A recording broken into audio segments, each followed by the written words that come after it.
11वें number का सवाल पढ़ेंगे, ठीक, क्योंकि कल 10वें नंबर का आपका सवाल हो चुका था।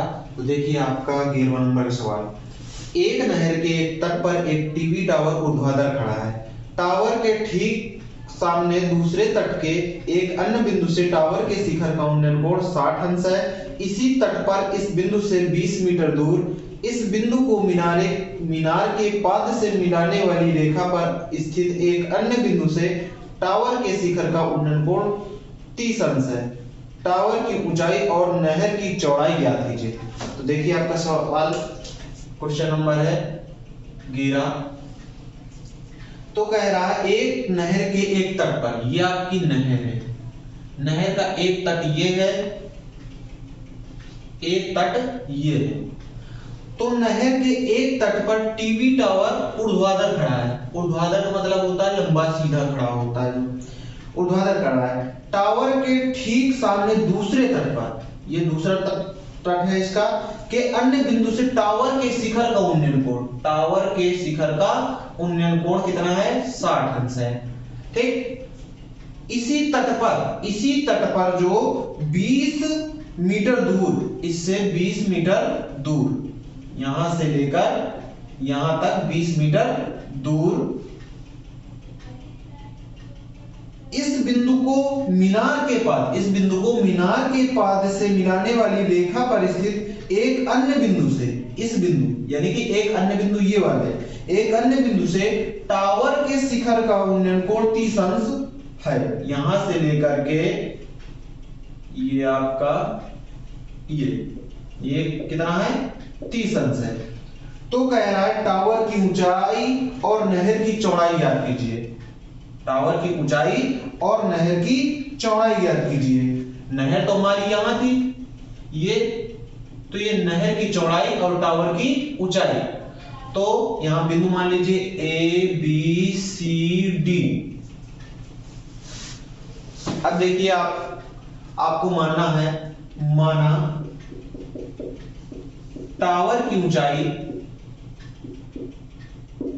ऊंचाई क्या है, CD बराबर h मीटर, h मान लो यहां पर। BC क्या है, BC बराबर मान लो x। अब देख लीजिए हमने बताया था एक बार कि सबसे पहले छोटा ले लिया करिए त्रिभुज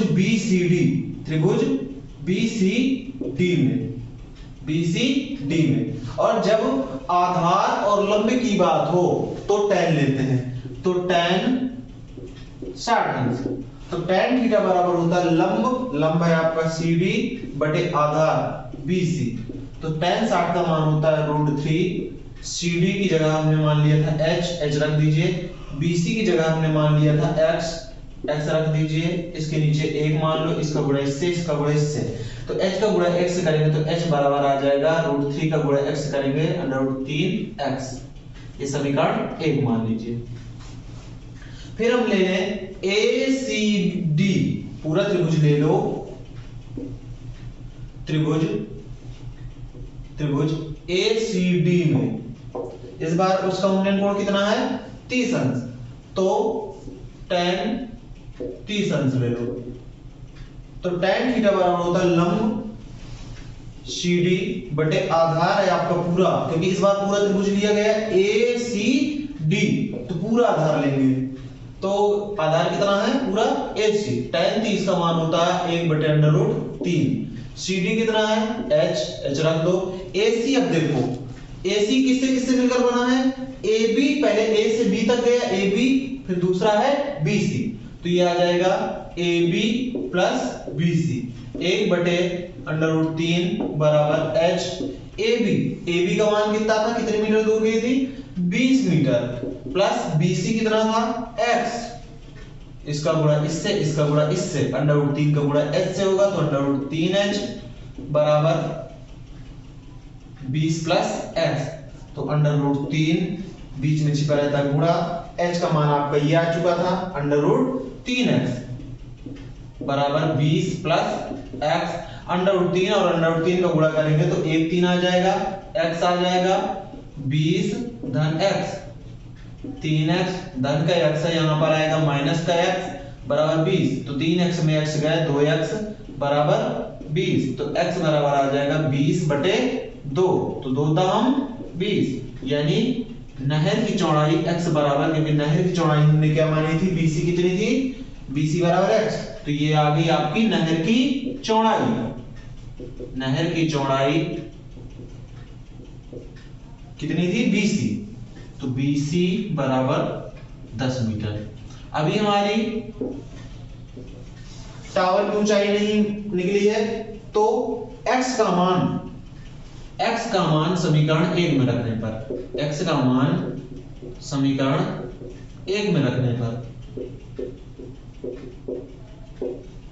तो आपका h बराबर √3x था समीकरण 1 में, तो √3 बीच में छिपा रहता है, इंटू मतलब गुणा, और x का मान आ गया 10, तो 10 का गुणा √3 से होगा, तो h बराबर आ जाएगा 10√3। ये आपकी आ गई टावर की ऊंचाई। टावर की ऊंचाई बराबर 10√3 मीटर। अगर आपको और ज्यादा मान निकालना है तो √3 का मान 1.732 रख दीजिए, उसका गुणा कर दीजिए, आ जाएगी आपकी टावर की ऊंचाई। समझ में आया, नोट कर लीजिए।